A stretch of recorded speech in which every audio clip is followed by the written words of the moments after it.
On. Hello, everybody. Welcome to our latest Astropath video.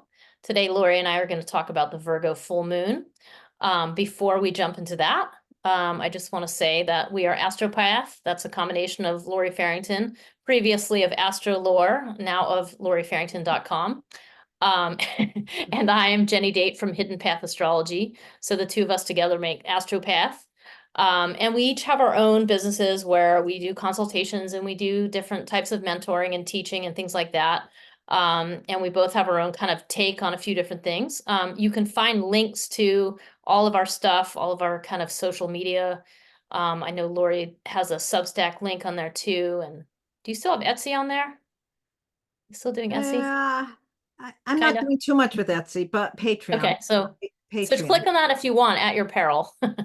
But essentially, that's about us. We're really here. We both love natal astrology, and so before we jump into anything else, we've encouraged you to have your chart, or at least have an idea of your chart, because you're going to want to know where both Pisces and Virgo falls in your chart to make this more meaningful for you.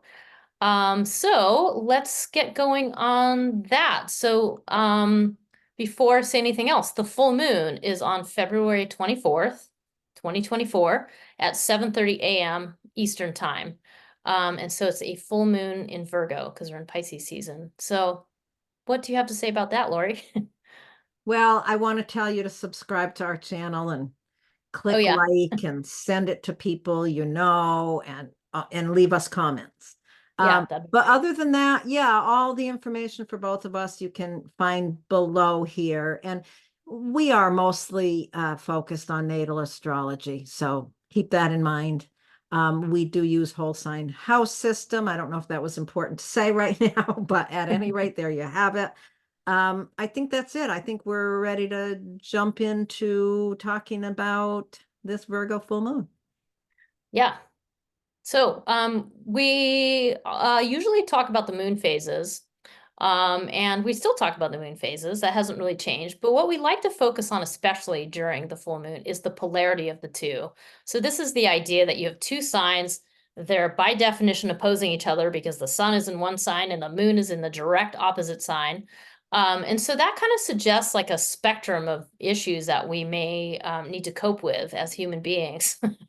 And the full moon always brings in that polarity piece. But before I say anything else about it, do you want to talk about the moon phase more, or what do you Um, think? I mean, I think we can just briefly. I think most people who watch us probably understand how the moon phases work. And I think one thing to think about is if you think about the full moon, the new moon, which happened, what, 2 weeks ago on February 9th? Is Yeah, that's right. that In right? Aquarius. Mhm. February 9th. So you can think of that as you plant a seed then that comes into full fruition at the full moon. But you can also look back on the longer cycle and think about what began at the Virgo new moon, which was on September 14th. 14th, 2023. So Mhm. whatever began then, really think about if you know what that period of time was in your life, think about how whatever you began then is now in full illumination. And that's one way to really think about this point in time as it relates to previous periods. Mhm. Yeah, and the shorter cycles are helpful too. It's just that they're very short, they're very quick. So we're not talking about necessarily such big long-term projects, but more just like how to I don't know, how to cope and maintain in a shorter period of time. So I guess I tend to think about the shorter moon phases as like just dealing with your emotional content, because emotions are very quick and they move quickly. And, you can think about that new moon as planting a seed for something to do with some kind of development. It's not always emotional, but could be mental development too. And then 2 weeks later, here you are, and it's a full moon. And what do you want to think about? What comes to light from that intention that you planted? I do think that that can be pretty helpful as well. So Yeah, yeah. absolutely. And Mhm. full moons are, it's the moon is fully illuminated. We're all so aware of it. Many people struggle to sleep. My cat stays awake all night on the full moons and jumps up and down all over the place. It really does kind of heighten the emotions, I think, of all of us during the full moon. We think of it as a time of celebration. Something is illuminated. We can go out after dark and see our way and take walks in the woods. It's really a lovely here in the Northern Hemisphere. We're going to be in the middle of winter, and I saw that there's a community full moon walk happening up on this beautiful spot. And it's just, get outside, enjoy it. It's really an awesome thing in the middle of the winter to go out under the full moon. And I know we all tend to want to stay warm. Yeah.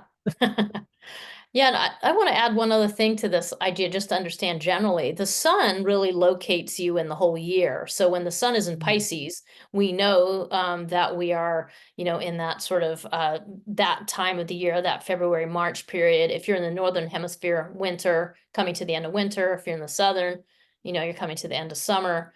And then the moon locates you within that little month, so we're in Pisces season, and now at the full moon, we're talking about this particular moment of time that reflects kind of like a counterpoint to everything that Pisces season is saying, and right now there's a lot of Pisces going on. So just in a nutshell, there's a lot of confusion. I mean, Pisces is suffering and grief and confusion and, all of these like heavy emotional states, or can be with all those planets there. It's feeling pretty heavy.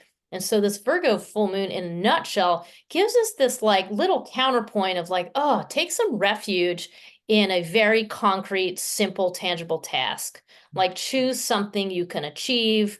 We're talking about things like tidying up the house, like maybe it's even something like balancing your checkbook. I mean, these are really mundane things, or cooking a really good meal, something where you have a beginning, a middle, and an end, and there's a tangible result. That is going to be incredibly grounding against the backdrop of all of this confusion and grief and suffering and whoa, like there's so much going on. So that's kind of in a nutshell what we're working with and what we hope to impart today.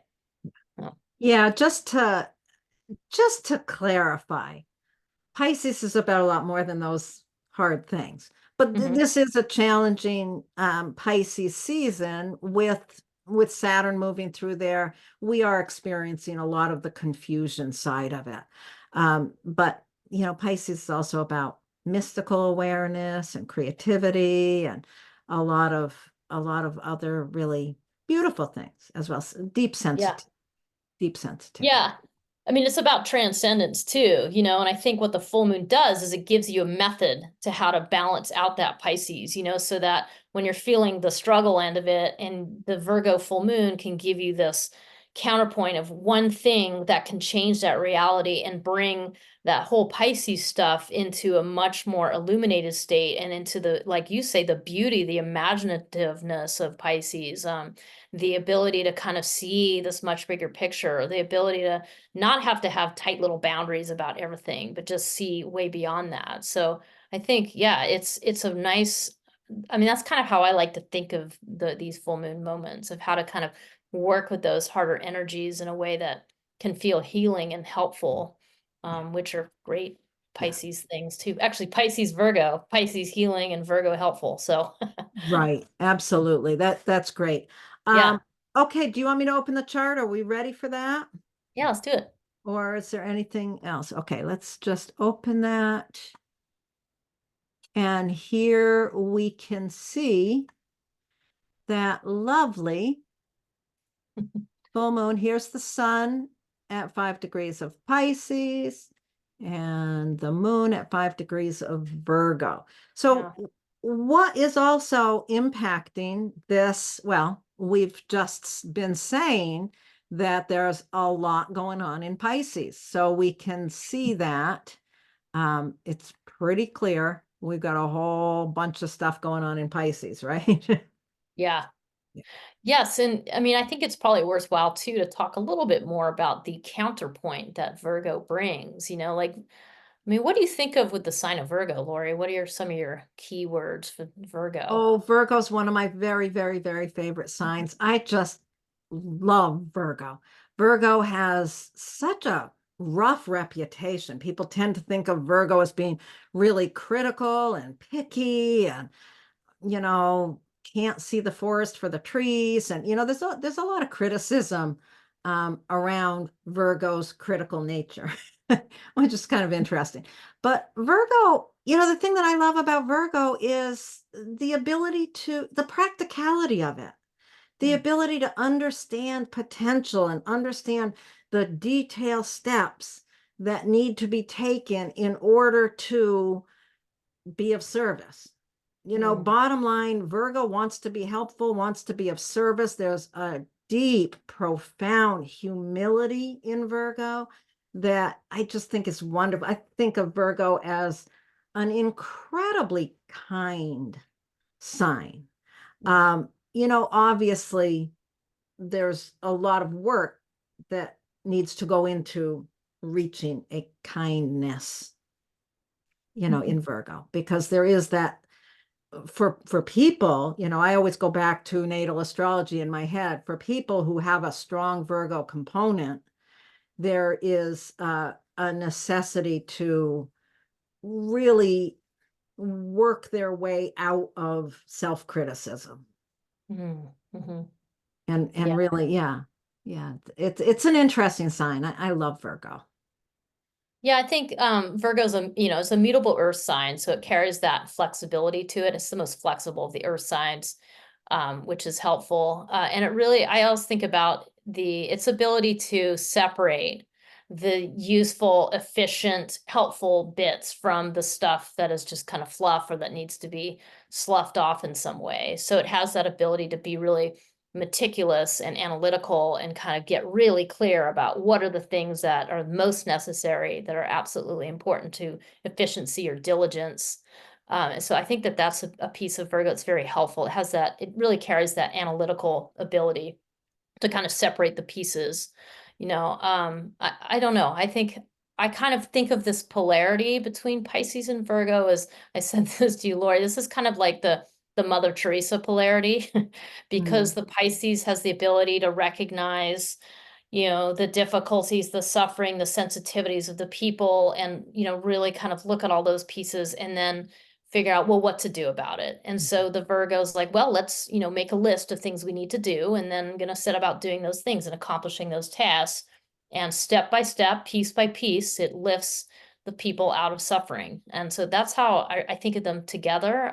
There's other ways to think about it, but I think that explains the two, the idealism of Pisces, the big picture, the kind of overall concepts. And then you have the Virgo being like, all right, well, let's get to work. I need to roll up my sleeves and we need a plan, we need a list. I need to talk to some people and get them on some of these tasks. And then we're going to raise the money and buy the things. It's very step by step, and it really makes it happen.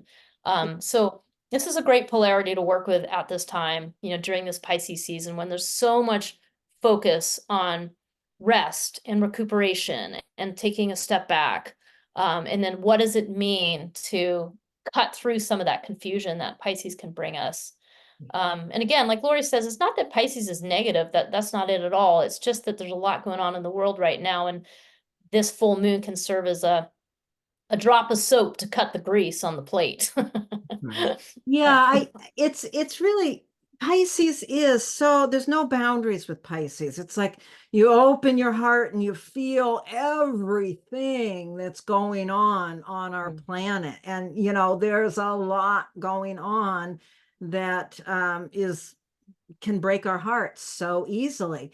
And we don't want to get overwhelmed by that. And that's where Virgo comes in and says, yeah, make the list, make the soup, whatever it is. And, if you just think about that, these are both mutable signs, so they both have the ability to be very adaptable.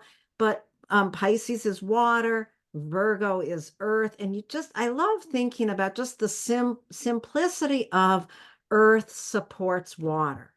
You know, Earth holds water. Water needs a container, and Earth can provide that, all that overwhelming emotion when you see the pain and suffering in the world. You know, you can just get so overwhelmed that what are you supposed to do with that overwhelm? Well, that's where Virgo comes in, and it's like tiny little steps can make all the difference and can really support us in, you know, what good is it if we're overwhelmed? If we can feel the suffering of the world so much that we just go into confusion and suffering ourselves and overwhelm, well, we're not helping matters, are we? But if we can make one little difference in one person's life, even, you know, take a practical step in a practical manner, and that's what we need to do. And this Yeah, really illuminates that whole idea, I think, it this full. does. Yeah, and what it doesn't do is it's not saying, hey, you know, figure all this stuff out. You've got to figure out all this confusion. You've got to come through the other side and get a really clear, crystal clear picture of what's supposed to happen on the big level. You know, instead it's not really saying that, because that's not going to happen at this point. I mean, you've got Saturn in there, which is representing a longer lesson around Pisces for everybody. So there's going to be some challenge in that. Like I always think of that as like lessons in empathy, like lessons on how to have empathy for others and then have some compassion. So that's a much longer thing, you know, and Neptune's been in there forever. So there's been a longer kind of cosmic swim happening in whatever this area of your chart is, you know, and then you have Mercury, which rules the moon in Virgo and is actually opposing the moon in Virgo in this picture. And Mercury's in Pisces, and Mercury doesn't really care to be in Pisces. It's too confusing in big picture. Like Mercury wants to fly around quickly and deliver a little package. Like it doesn't, you know, wrestling with these giant concepts. It's at the same time, Mercury's quite changeable though. So the idea is just allow yourself to be in that big picture confusion and don't try to change or fix that. You know, all you're trying to do is identify the one thing that can give you a little bit of refuge, because it's so concrete and so touchable, that you're like, oh, if I just execute this one part of the plan, it's going to help move everything else forwards. You know, so that's kind of part of how we're seeing this picture, and how it works together. One thing that you said that I really appreciate is about, you know, being careful, don't get into analysis mode, which is another thing Virgo can do, you know, and you really want to avoid that. You know, if you notice yourself trying to analyze why you're confused or trying to analyze what to do, you know, just rest and find that one simple action to take. And that one simple action to take will lead to the next simple action to take. And that will help to stabilize the confusion and help at least give you a direction and put you in a position where you're, you know, you're not Mother Teresa, but you can in some way be of service. Yeah, so it's like steer away from the analysis paralysis. That's what came into my mind. And look at this as stepping stones in the mist. You know, you step on the next one and you'll be able to see the next one from there. That really is what a good analogy is. I also find it really interesting that the short cycle here, the new moon was over in Aquarius. You know, so that's planting a seed for some kind of new mental awakening, you know, and now it's like, hey, we have this full moon 2 weeks later that's like, just take some small step. I think it ties in nicely with that too, the idea of that. So I think that's pretty cool. Yeah. Hmm. Absolutely. Is there anything else about this chart that we want to talk about, or are we going to go right into the? Oh, I think we should talk about Jupiter a little bit, don't you think? We can. Yeah, Absolutely. because Oh, just yeah. We did have some conversation about Jupiter, didn't yeah, we? it's a good conversation because so Jupiter trines the moon and sextiles the sun. So it's adding a nice support system in here. And Jupiter is one of the ways you can look at it is Jupiter in Taurus is in charge of all those Pisces planets, because Jupiter rules Pisces. or as the old ruler of Pisces. So that just kind of adds in a support system. I mean, this is adding in a tangible support structure, and Jupiter's the great benefic, at least that's one of its reputations. So it's in support here. Yeah, Yeah. it really is. It deepens the ability to take that practical action because it's in Taurus. It's also an earth sign. So there is, I think one of the things that Jupiter trining that moon can assure us of is whatever that practical step we take, no matter how small it is, it's going to expand its meaning. It's going to expand its ability to make a difference. Mm. Yeah. Oh, I like how you said that. That's really cool. Because I was thinking about the sextile between the sun and Jupiter, and that creates an opportunity. And what is the opportunity? It's almost like the opportunity here is to sit in stillness, because I think of Taurus as being stillness and actually silence. So it's almost like take that pause, allow the silence, allow stillness, and then that's going to help inform your action. So all of these aspects, they always work in a two-way street like that. And I love how, Laurie, you brought in the one end, and then it made me think of the other end, of the two-way street of like, go ahead and sit in stillness, and the stepping stone in the mist will appear from that yin place, And can I say something else here? Yeah, do it. As you were saying that about sitting in stillness, it just made me really think about I just want to tell people who are listening to this that you just put up your Pisces season meditation on YouTube, didn't you? Yeah, it's the Aquarius season. I'm a little late to the game, but yeah. Okay. But by the I see time, I'm it. sorry, we're doing this ahead of time. By the time this is up, I bet your Pisces season meditation will be up.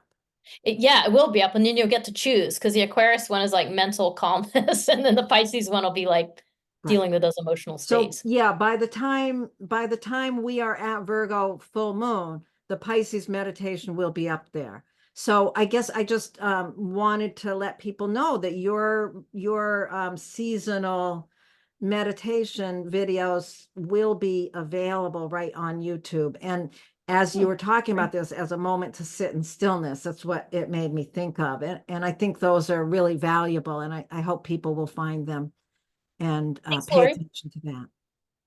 Yeah. Thank you. I appreciate that. So Jupiter's doing something else though, isn't it? Yeah, it is. It is squaring Mars and Venus. And look at Mars and Venus. Venus just went over Mars. I'm not sure. It must very recently, I'll say. And they're together in this chart, and it's a pretty tight square to Jupiter. What do you think of with a square to Jupiter, Lori? What's your take on Oh, that? well, on the one hand, Jupiter as the great benefic, we think, well, how much harm can it do?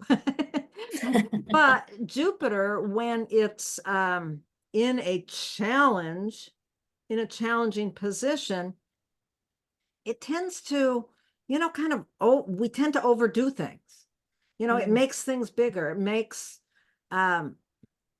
Jupiter just makes things bigger. So when it's in a positive aspect, it's going to create something bigger and wonderful. When it's in a square aspect, watch out for overindulgence, overdoing things. Yeah, just taking on too much. So yeah, Mars and Venus are in such a tricky place because they've just gone over Pluto, just after Pluto moved in there. There's so much kind of disorientation and anxiety along with the confusion of Pisces. This is complicated. And Jupiter, on the one hand, it's really working to settle these pieces that we talked about with the full moon itself, but it's actually creating a little more anxiety with that Mars and Venus. What do you think, Jenny? Well, yeah, I think you're right. I mean, Mars and Venus, I sort of see them as getting supercharged by having their conjunctions with Pluto. And then they conjunct it I just looked it up, it's on February 22nd. So there's a lot of energy. And we think about Aquarius, we're in an air energy. So there's a lot of almost intensity that almost could be anxiety provoking, like, so much going on.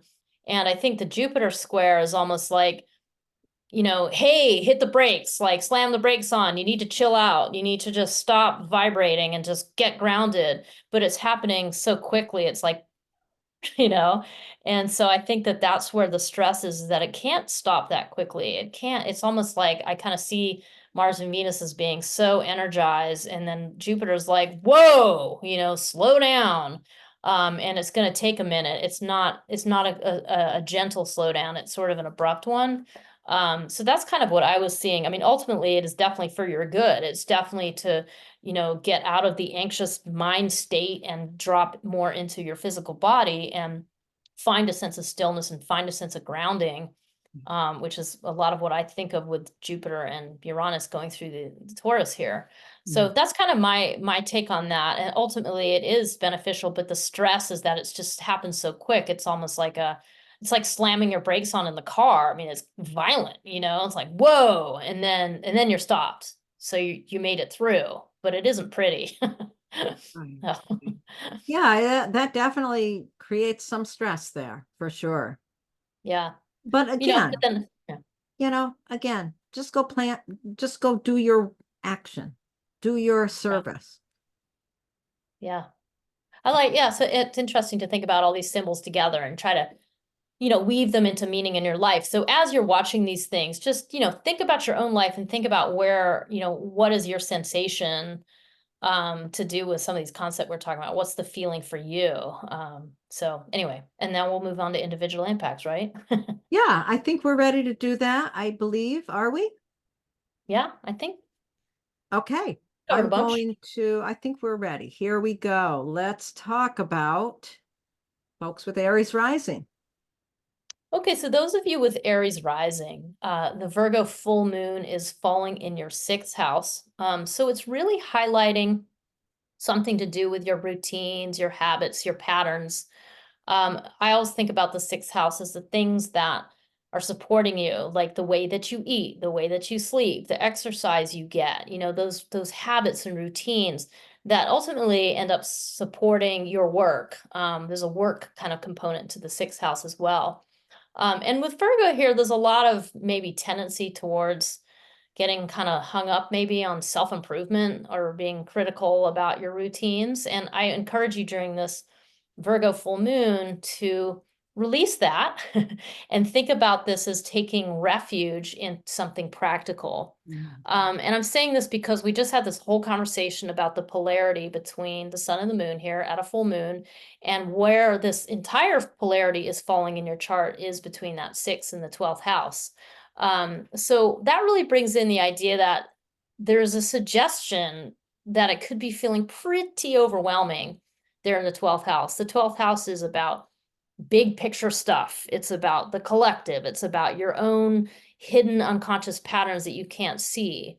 And it's about a place where you often end up feeling kind of isolated, or you need to have solitude, like somewhere in there. So this whole polarity is just kind of saying to you, you know what? You just need to pick something simple that is some kind of habit or routine that's going to have a big impact. The example I thought of was like, what if you're struggling with feeling tired and overwhelmed? Like maybe you just need to commit to going to bed earlier. So you might need to even set an alarm to be like, whoa, I need to start winding down. Screens need to shut, like it's time for me to start, winding down because I want to go to bed in the next hour. So something simple like that, that could really have a profound effect on how rested you feel. And those of you who struggle with sleep stuff, you know how important it is to get rest. So this is one example. You might have another thing that you're thinking of, but that is one way you could use this full moon. So I was thinking of a nap. yeah. I love naps. Yeah, it's really interesting if you think about the confusion that we're all in the middle of in the area where Pisces is. And this is such a, having that Pisces in the 12th house, it's like behind the scenes where nobody knows what's going on. Hardly you can see it. That 12th house can be, you may be experiencing a lot of confusion around your psychological patterns from your childhood or your spiritual understandings. There might be a lot of confusion in those areas going on. And yeah, I think it's so important for us to just allow that to be what it is for now and think about what kind of detail, what kind of little piece can you adjust in your day-to-day routine that will kind of allow you to kind of pull away from that and see a fuller picture. It's like what's being illuminated is the need for an adjustment around your routines. And whether that be, yeah, you need a nap, or you need to go to bed earlier, or you need to start a meditation practice, or you need to just be of service to somebody in some way. But you really want to just find a little detailed adjustment that's going to allow you to not be so focused on all the confusion in the 12th house. And that confusion could be just, you might be really absorbing a lot of pain, a lot of suffering of the world right now. So what practical action, what practical thing could you do? Maybe you could once a week go help out at the soup kitchen, or, I don't know. But think about that. This is not a new moon, so you're not really thinking about planting a seed, but you are thinking about what is the need that's being illuminated. Yeah. Yeah. I just was thinking one other thing here is just simply the fact that if you're an Aries rising person, you tend to lead by fire. You're sort of like, you go where the action is.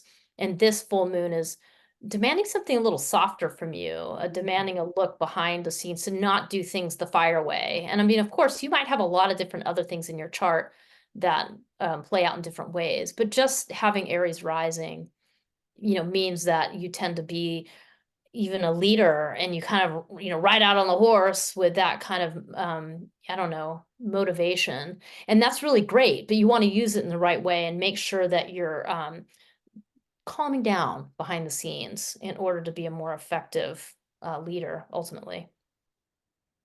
Okay, well, let's move on to folks who have Taurus rising. Now, if you've got Taurus rising, the full moon is falling in your 5th house. So what we're looking at is the polarity between the 5th and the 11th. And this is one of my favorite polarities. The focus, the illumination is in the 5th. So let's think about what that house is about. The 5th house it's the house of fun. It's the house of creativity. It's the house of how you give love. People think of it also as it's the house of children, love affairs, creativity. It's where you give of yourself. So the 11th house, on the other hand, is how you receive love from the broader community. It's your hopes and dreams and ideas for the future and the community that is created to support you to that. Now, the area of community, whatever community that means to you, that area is really, there's a lot going on there right now. Okay. This is the area where you might feel very confused. You might be like, I don't know if my community really supports me. I'm working hard to develop a community, but it feels like it's not happening. There's some confusion here in this area for you right now. And, you might really be feeling like you're suffering from community, from lack of community. There's some element that's really challenging you right now. So at this full moon, what's being illuminated is the importance of stepping back, allowing that to be what it is for the moment, while you kind of take a look at what's being illuminated. What's being suggested here is the need to take a practical action around giving of yourself. I look at this and I think I think of someone, somebody with Taurus rising, that there's um, such a sense of beauty. I think of such a sense of beauty with Taurus rising. And I think of, an artist. So I'm thinking, as I'm looking at this, I'm thinking of some sort of art community that you don't feel like you fully belong in. And you might be really suffering around that on some level, or just feeling lost in that. What you need to do is adjust the little actions you need to make around creating your art, creating something, doing something practical in the way of giving, Yeah. and let that shine through to community. Nice.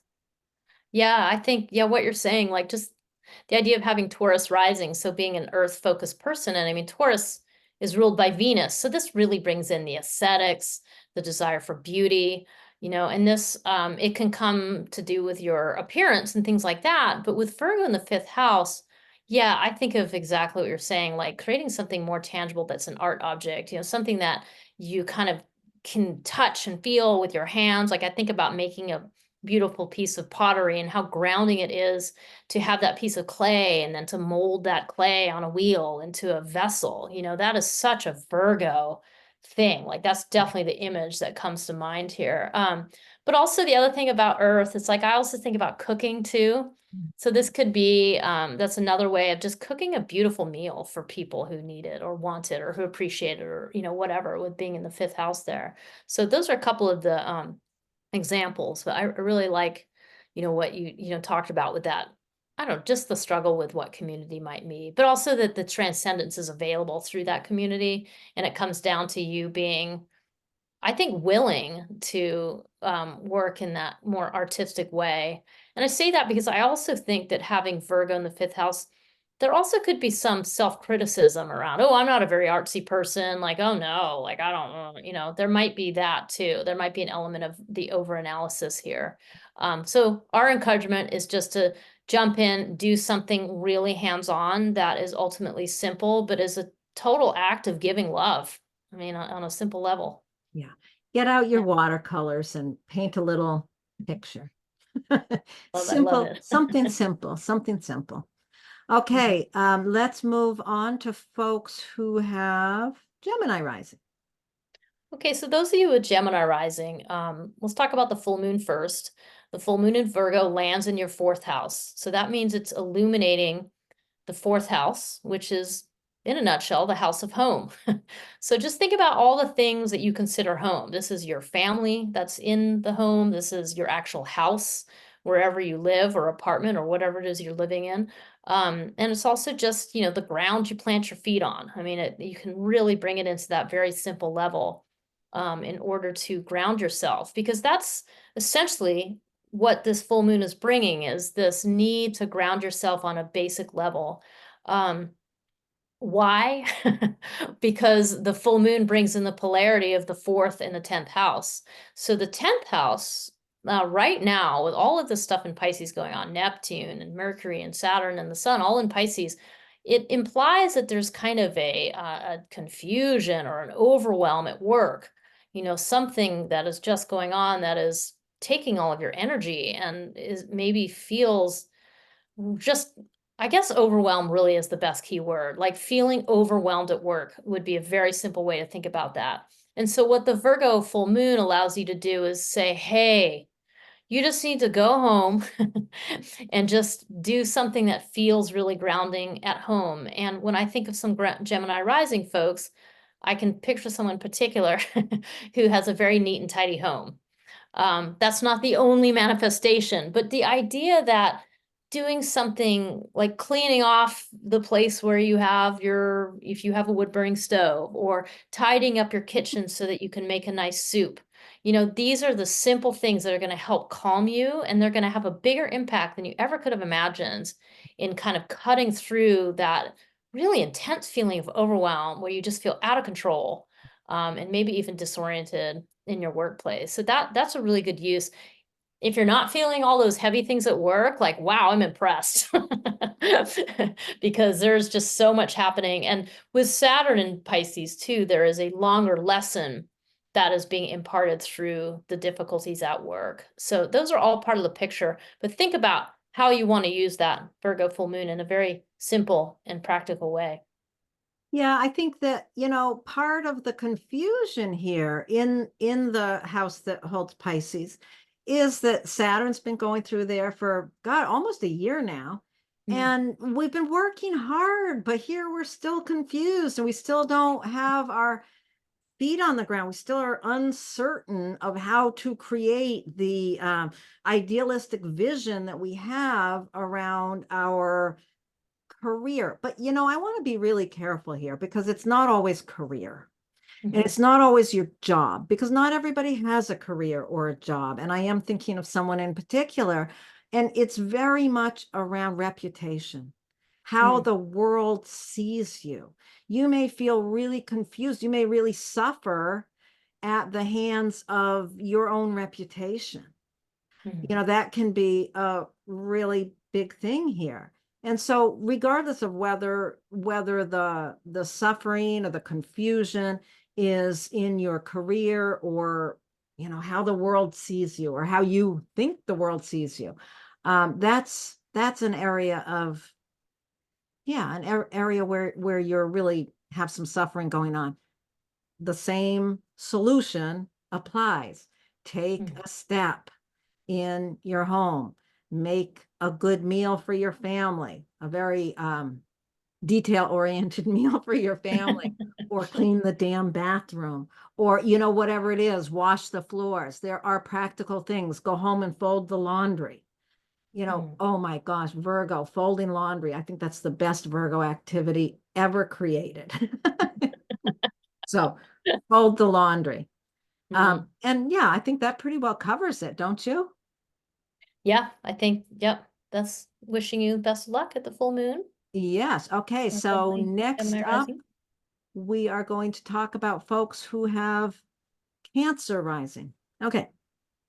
If you have Cancer rising, this full moon is really illuminating your third house, and the third house is, I think of it as your voice. It's how you communicate. It's your communications.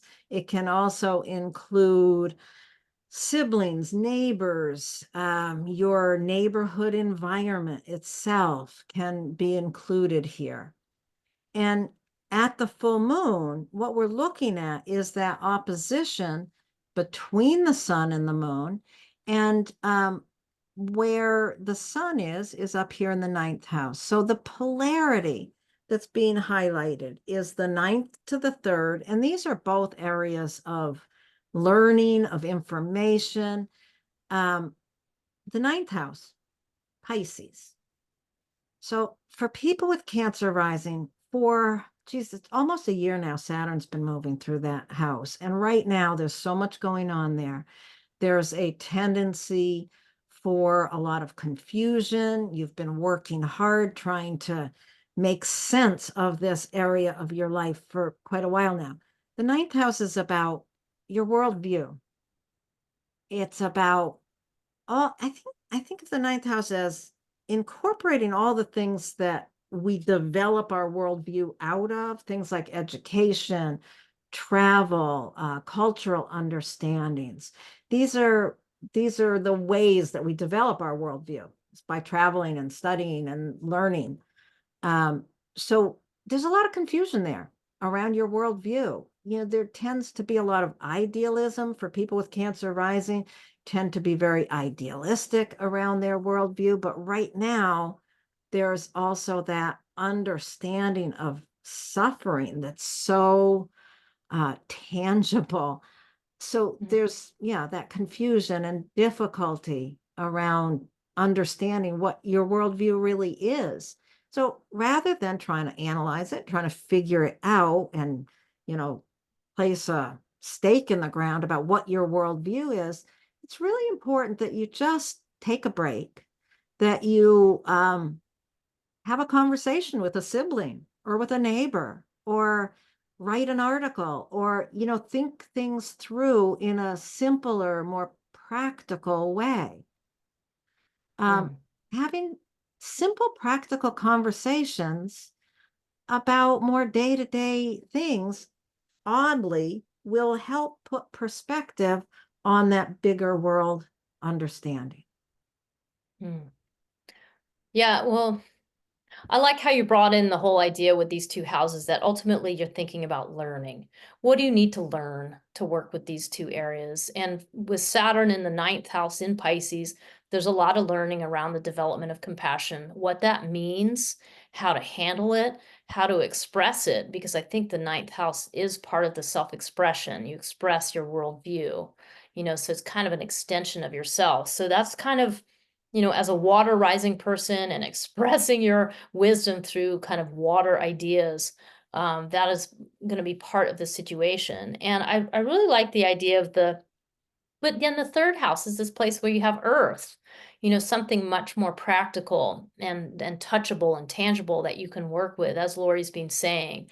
So that's really nice because it really just brings you into this simple thing. And it's anything you want to do to express your voice, whether it's some of the things that Laurie said, having the conversation with a sibling, that's a good one. I think about myself with that one. But just writing something down, like getting something down on paper.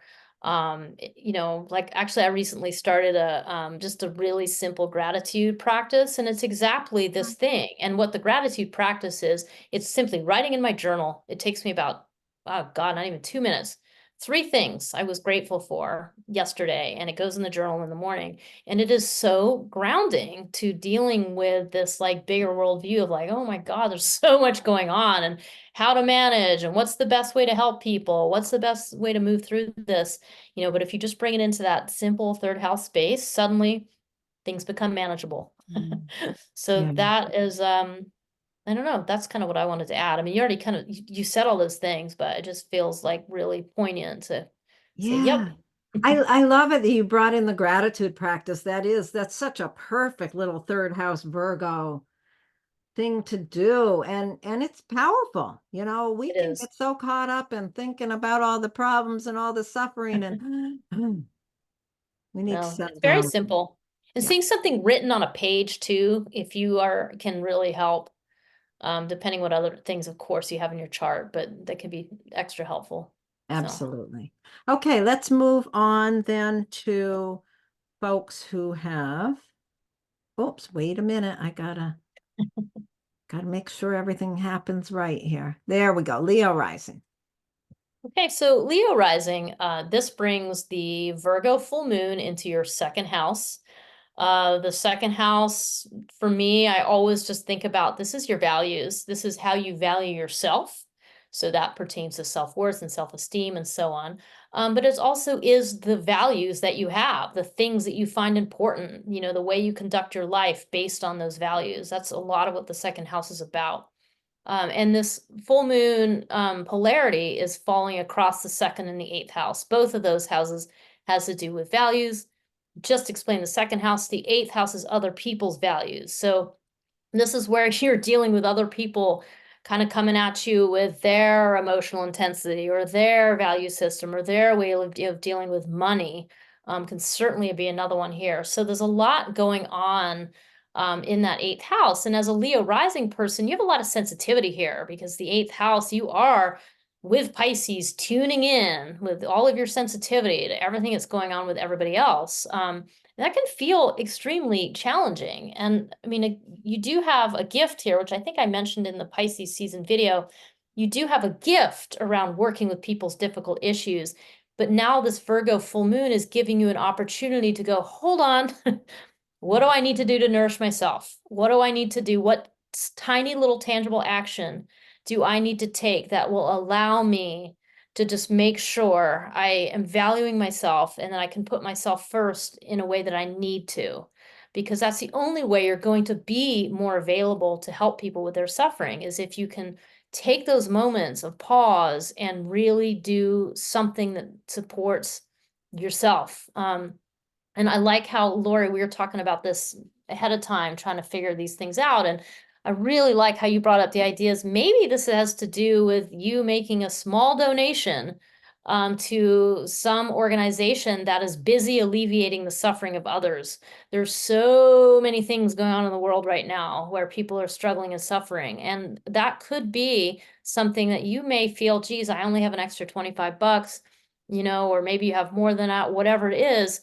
But if you take that money and you put it towards something like that, that could go a long way to helping someone else. And meanwhile, help you feel like you did take an action. It might have seemed small, but ooh, it could be powerful. So thanks for bringing that in, Laurie. It's really interesting. As you're talking, I'm thinking about the suffering of others in that eighth house. And this would tend to be, you know, I'm thinking about someone particular, actually, as you're talking and I'm listening to this. And I'm thinking of someone whose husband has relatively advanced Alzheimer's. And just the confusion of trying to navigate someone else's stuff. You know, when you're married to someone who is seriously suffering, you've got a lot to navigate there. And yet you have to be able to pull yourself out of that, allow yourself to be confused about how to navigate that space. Good grief.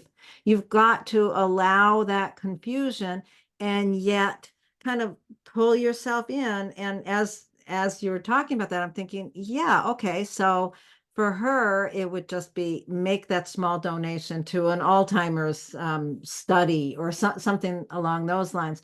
So look at your own life. Where is it that you are encountering this confusion and having to learn a new way of dealing with navigating someone else or other people close to you and their suffering?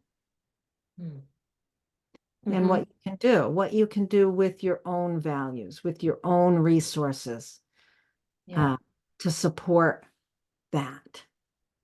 Yeah, and just, you know, take this on board, think about your own life and think about what all of these kind of conversations, how they may fall for you, because there might be some other way that you need to ground something to do with your values, or you need to ground something to do with your finances. And all those things are perfectly appropriate and fine for whatever you're working with in your life. So it's always that emphasis on the natal chart, right? We all have such different stories, but if you've got Leo rising, there is some way in which you're learning an awful lot about how to navigate other people's stuff. Yeah, for and sure. The illumination is how to support that through simple actions with your own values. Yeah. Okay. Nice. So we're going to move on now to folks who have actually, I think what we're looking for is people who have Virgo rising. So if you've got Virgo rising, this is a very personal one for you, clearly. The full moon itself is landing in your first house, and the sun in Pisces and all those other Pisces planets are in your seventh house. So this polarity is about you and the people that you are in your closest partnerships with. The illumination of the full moon is on you, and keep that in mind, because right now, chances are, if you've got Virgo rising, there's some way in which you are really aware of confusion, suffering, either a partner's confusion and suffering or your own confusion and suffering around how to manage a partnership or deal with a partnership. There's something kind of tricky there, and you might feel very overwhelmed and not know how to proceed. Well, the thing that you want to really think about at this full moon is to allow that confusion. You don't have to analyze it. You don't have to figure it out. You don't have to decide at any time soon whether you're going to end the relationship, build the whatever. You don't have to make any decisions at this point about that relationship. What you do need to do is think about yourself. Think about some piece within your own personality, some small action that you can take that really honors taking care of yourself. You know, whether that's finding a new massage therapist or going to the hairdressers and getting your hair done, something for yourself. And that action that you take to care for yourself is going to really relieve some of that big stress around confusion about relationship. That will work its way out. Yeah.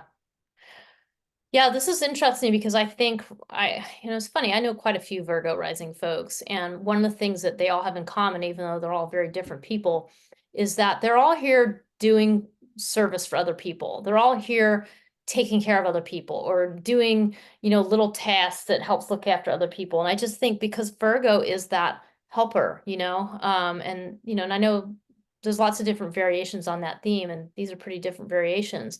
But there is that idea, there's a little bit of, I don't know, self-sacrifice that can go on here with this polarity on your first and seventh house, because the first and seventh house have very much to do with identity. They're both very strongly identity houses. The first house is you, as Laurie has mentioned, and just you and you alone, and your ability to kind of walk around in the world and walk around doing Virgo things, which is helping other people and doing analysis and, all of those sorts of things. But there is, like you mentioned, there already is a lot of confusion around partnerships for Virgo rising people. So practical in one way, but then having this Pisces placement.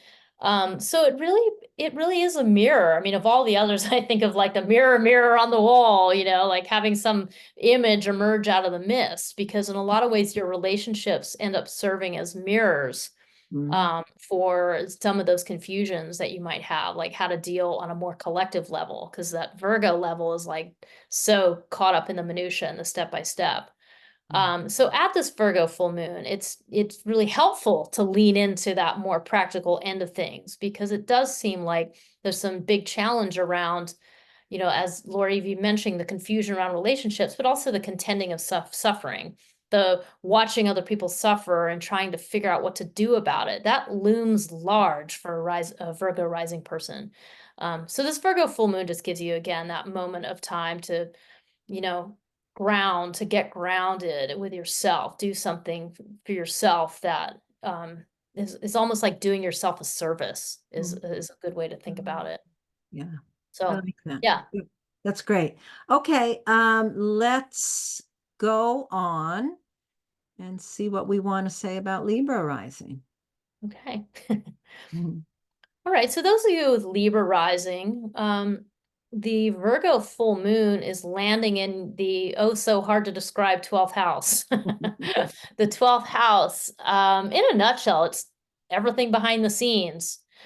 So this can be behind the scenes of your own mind, like those subconscious patterns that are so hard to see and understand in ourselves. It also is behind the scenes in the sense of whatever your spirituality is. Like there's just such limited words, I feel, around describing your spirituality. And even that word itself sounds like a cliche, so there's a lot of, I don't know, having the Virgo full moon here is like asking you to look into those like confusing places of your psyche and maybe not be totally clear.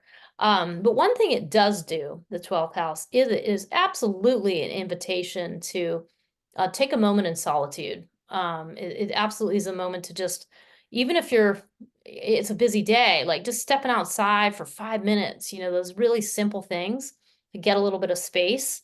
That's going to be your tangible helper against all of that enormous Pisces energy that is going on in your sixth house, which is generating quite a bit of confusion, perhaps, of, what you should be doing, like around your daily stuff. What should you be doing around your health? What should you be doing around exercise? How should you be eating? There could certainly be a lot of scratching of the head around what to do with these kind of daily habits. And I mean, there's other ways this could play out. I mean, there's with Saturn cruising through your sixth house, there is absolutely lessons about understanding empathy, about developing compassion, about learning how to move through difficult emotional states. Those are all things that you're getting lessons about that are coming up in your day-to-day, which the sixth house represents.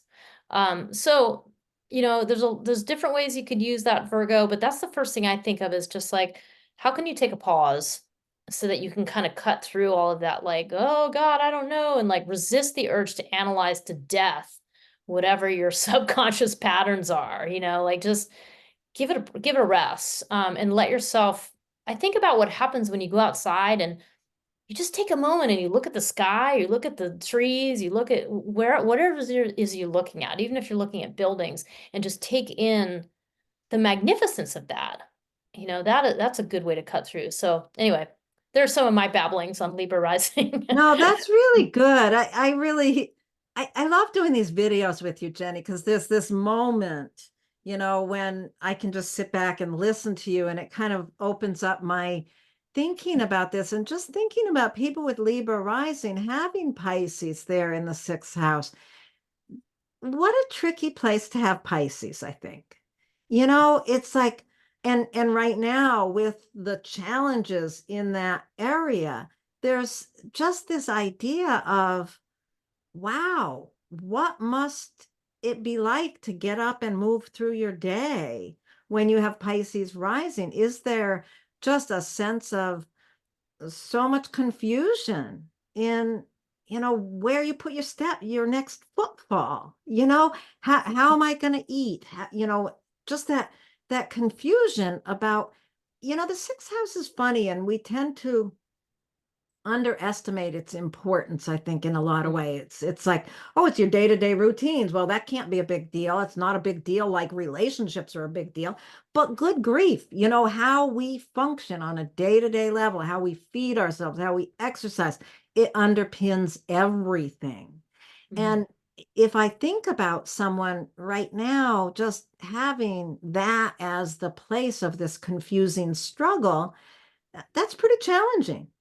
And to, you know, what kind of an action can be taken in that 12th house of just being kind to the self, to the, you know, it's like there's so much tendency, I think, with Virgo there to analyze all those internal patterns of the mind, or, you know, analyze, you know, whatever. There's, you know, that harder side of Virgo, kind of slow down. And like you said, go outside, look at the full moon, take a moment to allow yourself to tap into being kind rather than analyzing those internal patterns.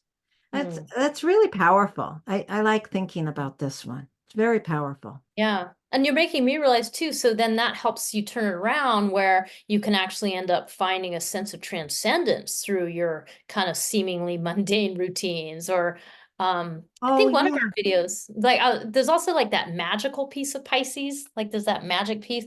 It's like you need that little bit of magic in your routines, like some way to kind of, you know, because it really opens up the gates to the 12th house there. So this is really I know it is funny. I was thinking about these kind of reverse, you know, connections in these charts, like the 12th house and the sixth house and Pisces and Virgo, and then being in kind of the opposite of each other. It's really interesting. It really is. It's very Yeah. interesting. Okay, I think we are ready to go on to folks who have Scorpio rising. All right. If you've got Scorpio rising, this full moon is really focusing the polarity between the 5th and the 11th house. The full moon itself is in the 11th in Virgo. So we want to think about what these two houses represent, first of all. So let's talk about, here we've got, I got to put that line there because I can't think without it.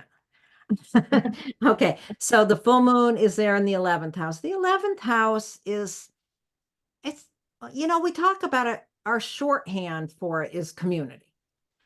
Um, you know, astrology is a symbolic language, and there's layers and layers of meaning to all of these things. The 11th house, I like to think of it as our hopes and dreams for the future, and the people, the like-minded people that support us to create those things. Mhm. So it's the community. It's not, it's not our best friend group community. It can have, some of those people can be part of it. But it doesn't have to be your friends. It's just like-minded people or people who can in some way support you to what you're trying to create in your life. So that's what's being illuminated. What's being illuminated is the community. The sun, all these Pisces planets that we've been talking about are there in the fifth house. The fifth house is how we give of ourselves, how we give love. So you can think of that polarity as the fifth house where we give love, the 11th house where we receive it.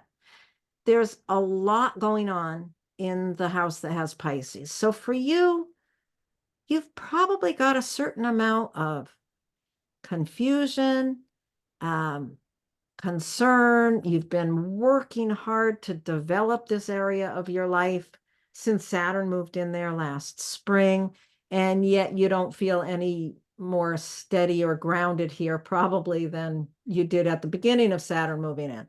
It'll come clear over time. But what you really need to do is allow yourself some freedom to tap into the more mystical side of Pisces by taking a practical action in the area of community. What would that look like? What is the practical step in the 11th house? That's interesting to think about. I'm going to turn this over to you for a minute, Jenny, because my mind just went haywire. No, you're prodding me along here because, well, I think it's funny because I think the 11th house in community is actually a place of learning for us as a society anyway right now. Like I think there's a confusion around friendships and community and what the difference is and all the things you just said. Like sometimes friends can be part of your community and community members can become friends, and there is a lot of that. But what I really want to get at is there's something less personal here. The community is like, so you said hopes and dreams. It's kind of like, well, if you go through life and create certain things, it's going to be the community that carries on your work after you're gone, so that it kind of has an extension sort of thinking to it, how you impact society as well. So not only is it the place where you need to receive and let others support you, but it's also the place where you are thinking about participation. How do you want to participate in the group? And having a Virgo full moon here means maybe thinking about the nuts and bolts of how whatever the community is works, so this could be like, hey, you go to yoga a lot.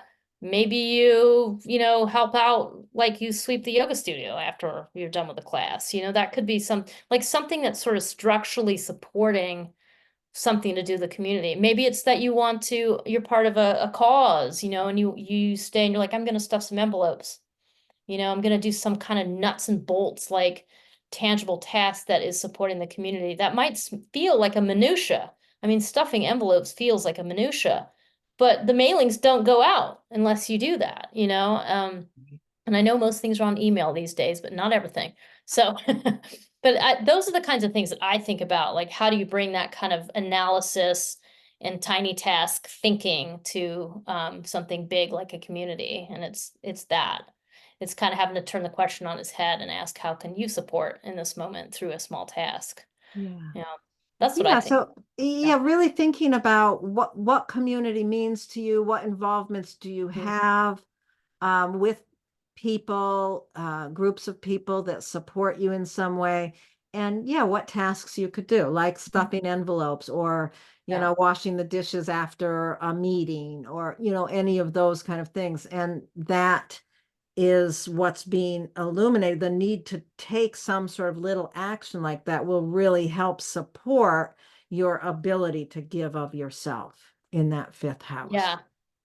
Yeah, because I was just thinking too, like, oh, so then what? You've done the Virgo full moon thing. Well, what are we really trying to do? You're really working with the Pisces area of life for this season and beyond with Saturn there. So what you're trying to do is cut through that confusion so that you can move into, a new space and how you give of yourself. I mean, that's ultimately what we're looking at. Right. So, Oh, yeah, great. Okay. I think we're all set hope there. that made sense. I hope that made sense. Okay, let's move on to folks who have Sagittarius rising. All right. So those of you with Sagittarius rising, this full moon polarity is showing up in your fourth and your 10th house.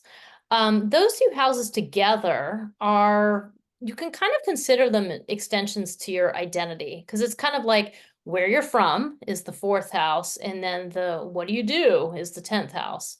In just a very simple kind of mundane way of thinking about it. So during this full moon, the Virgo full moon really is illuminating something to do with your profession. And as Laurie pointed out earlier, you may not have a profession, and then it might just be a job, and you may not even have a job. So then it's really your social reputation. How do you show up in public? So all of those things pertain to that 10th house, and that's where you have this Virgo full moon. So whichever category you fall in there, doesn't matter because what we're getting at is there's some kind of tangible task that you need to take on, some kind of small act that is grounding and concrete that you can do through whatever it is, whatever the work is that you're doing. That you can take. That's kind of, I mean, this one's pretty easy to think about. It's kind of like, whoa, there's a lot going on at home, which is what the Pisces represents. And so I just need to kind of get grounded in my workspace. That's a pretty simple way to think about it. Um, the fourth house has had so much going on as a Sagittarius rising person. We've got lots of planets there right now. And Saturn has been in that fourth house, almost a year now. So there's some kind of lesson around the development of compassion that has to do with your home life. There's something that you're being called to do that is maybe befuddling and difficult, and there's some suffering involved. So there's something on that level that you kind of need a break from, and this Virgo full moon is giving you an opportunity to focus on something very simple at work, in order to kind of cut through the confusion, the fog that may be existing down in that fourth house. Um, some of the other topics of the fourth house are your home, your family of origin. It could be the land that you're living on. All of those places might be the source, or your lineage could be some of the sources of like not sureness that's happening. So, Yeah, it's interesting. I think about the change that's going on around your home and family. If you've got Sagittarius rising, Saturn's been going through there since last spring. So there's a lot of change happening in this area, which is an area where you'd like to just be all dreamy and no boundaries and everything's lovely here. But you know that there are changes, there's challenges here, and you might be really confused. And the thing to do right now is just it's going to keep moving, it's going to keep changing, and your job at this point is to focus on doing some small tasks of organization around your career or your reputation. I really like thinking about that 10th house lately as social reputation. you mm, know career, yeah, but it's also social reputation. So what is it you mhm, need to do there? That's the mhm, question for you. What practical task do you need to bring to your workplace or in some manner up in that top part of your chart that will ultimately pull you out of this fog of your home? mm. Yeah, it's interesting too, being a Sagittarius rising person. That's what I was thinking about because you're leading, it's a fire sign. So as you kind of move through the world, there's a fieriness to that, or there's a quickness or an immediacy about being a fire sign. And yet you have these like, very yin signs in your home and work life. There's a very much more yin. So there's some by definition challenge around letting yourself kind of settle down and calm down in those places, in your home life and in your work life. There's something about that that I think is important here too. Like using this Virgo full moon is to learn more about how to get grounded through those things, how to take care of yourself through the, home and family in your work life, rather than like using it to exacerbate struggle and challenge and anxiety. Like it's the opposite, Yeah. So Yeah. just popped in my head. So calm down. Yes. Calm down. Okay. So now we are going to move on to folks who have Capricorn rising. Now, if you've got Capricorn rising, the full moon itself is landing in your 9th house, and the Pisces mix of challenging planets happening in your 3rd house. So we're looking at that polarity between the 3rd and the 9th.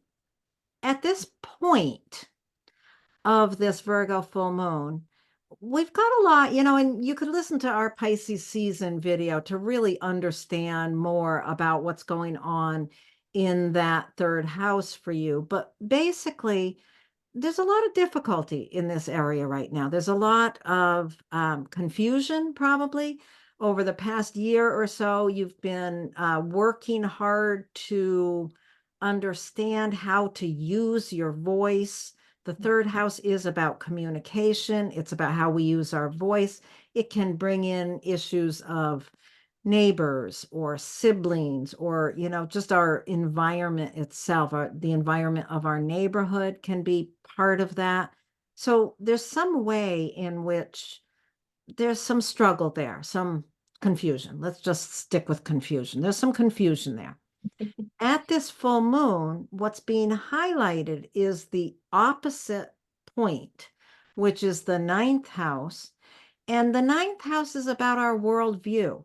Both of these houses are about learning, teaching. They're about our mind, how we understand things. The 9th house is our bigger worldview.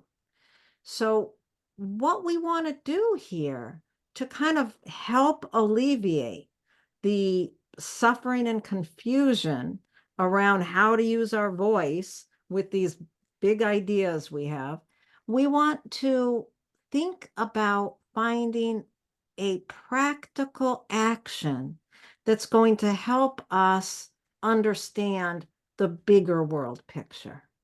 This could be just that those of you with Capricorn rising need to, what comes to mind is just take a little class or learning something very tangible and practical. Watching a documentary to understand a different cultural perspective so that you can talk more clearly about these ideas that have you so confused.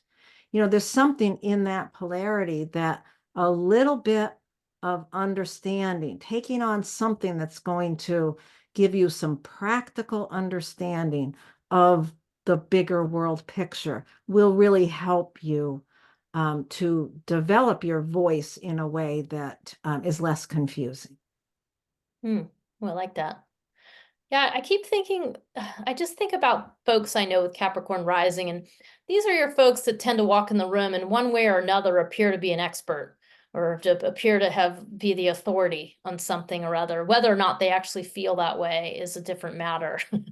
And of course, there's always other things that might kind of change that experience.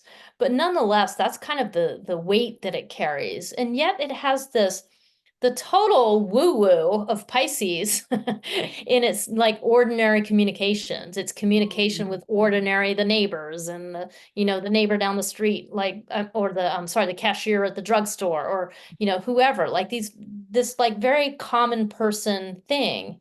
And here's this like Pisces, like, whoa. So there's something about understanding universal principles through commonplace experiences.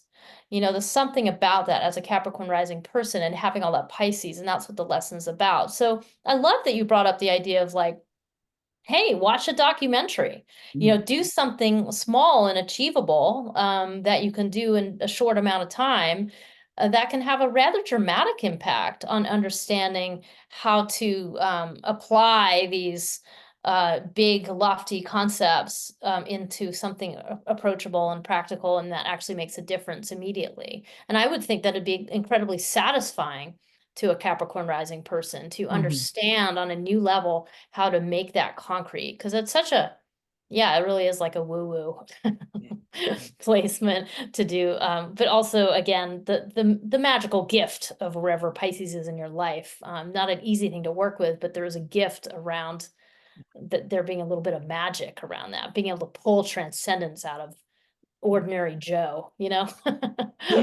Yeah, it's kind of, it feels a little, I don't know, a little strange just to be talking about Pisces in such a negative way, because it is such a beautiful sign, but it is also, you know, like all the signs, like everything in astrology, there's two sides to everything. And right now it is in a bit of a conundrum, I guess. Yeah, and I just keep thinking with Saturn there, it's like we're all just trying to learn how to be more empathetic. That's really what it is. We're all just trying to understand each other's emotional reality and sensitivities, and that's, to me, that's what I think of.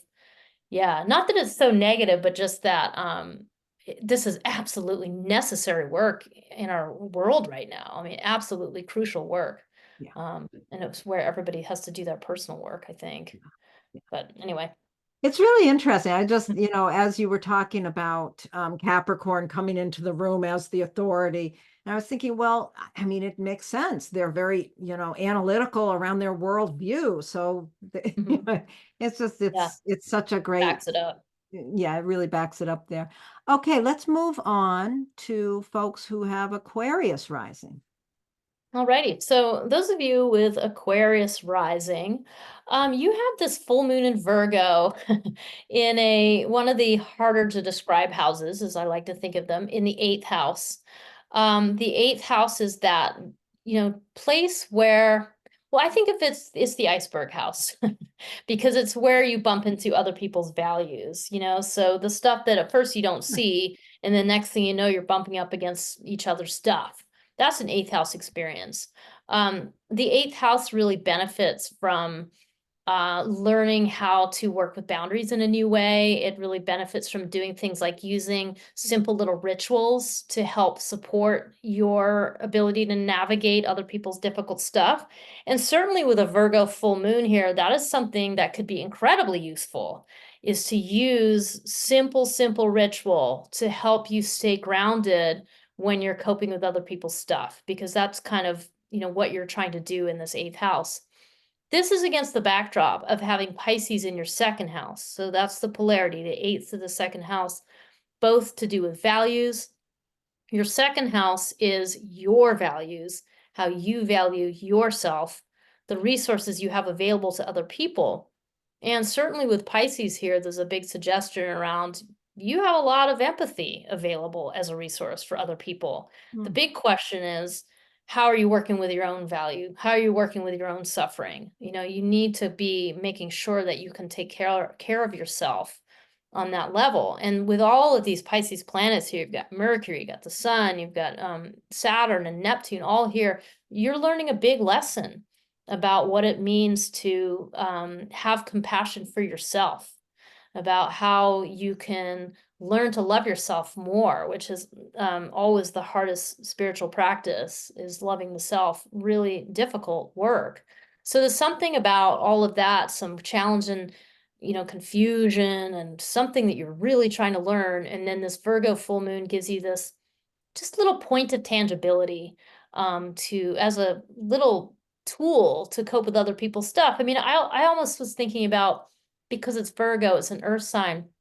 I'm thinking about rocks in the pocket again, Laurie, where you like have a little rock in your pocket to help you remember, to stay grounded when you're talking with that difficult person who triggers your face off or whatever, like some kind of little ritualistic thing that can help you in this process. So It's interesting. I'm thinking as well with the confusion in that second house could be really around money. Could be around money, resources themselves, obviously there's that connection. Our ability to value ourselves, our self-worth is very tied in with our money and resources. But, depending on what your situation is, this could be a time where you're feeling really confused about how you make money or how you spend money, or what money means regarding your self-worth. There's just a lot of confusion for you in that area. So what can you do in this point in time? I would say, just let that be. Let yourself be confused about all of those things and go into that iceberg house. I've heard you say that before. I've heard you use that before for the eighth house, the iceberg house, but I don't think I ever until just now understood what you meant by that. If you're in a ship and you're going through someplace where there's iceberg, you bump into them, just like in the eighth house, you bump into other people's values. I never really understood that's what you meant. So I really love that. That's just such a great way to think about it. Anyway, I'm getting diverted. So what I feel like is really to do here is that tiny ritual you spoke of. Doing some little ritual in terms of how you navigate those icebergs. And as you do those rituals and learn how to deal with other people's baggage, there will be more clarity developed around your own confusion around finances and your own self-worth attached to it. Yeah, and it's funny because you brought up money, which is great, a really important thing to bring up in the second house. But I was thinking that one use of the eighth house Virgo full moon might be, learning from someone else how they do their money. Like you might watch a little video, or you might read something in a blog, or you might just kind of end up having a conversation where you find a couple really simple tricks that somebody has done, that might help you reframe the way you think about money. So yeah, so it certainly could be some kind of ritual associated with the emotional aspects of this, but it also could very much be what you said, how to cut through the confusion. I mean, money is confusing. Whether you have it or you don't have it is confusing, so that could be another thing. You might have something important to learn by, sort of getting out of your own way of, maybe you resist that kind of thing, for example. Just go ahead and watch the video because you're going to learn something about it. And you don't have to take on board whatever that other person's viewpoint is completely. You're just learning the thing, which is a Virgo trait. It is a That's learning. awesome. So, Oh, okay. Let's okay. move on to folks who have Pisces rising. Now, if you've got Pisces rising, this full moon is landing in your seventh house. So the illumination of the full moon is really around partnership, whether that be a romantic partner, a marriage partner, a business partner, a super close friend can also be a seventh house relationship. What we're looking at here with this full moon is the polarity between the first house and the seventh. So the first house is you, yourself. These two houses are such primary importance in terms of who we are. The first house, me, the seventh house, you, you who I'm in relationship with. So with Pisces, they're in that first house and all the things we've been talking about what's going on in Pisces. You might be sitting here listening to this, just feeling confused, overwhelmed. Yeah, confused. Who am I?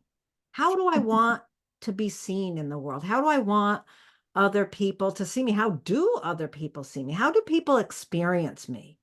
Pisces rising has got to be a little tricky because there is that, on the one hand, idealism and magic. Like I show up with this spark of magic, and yet it's not even clear to myself. So with Saturn having been working through this house since last spring and continuing on, you've been learning a lot about yourself.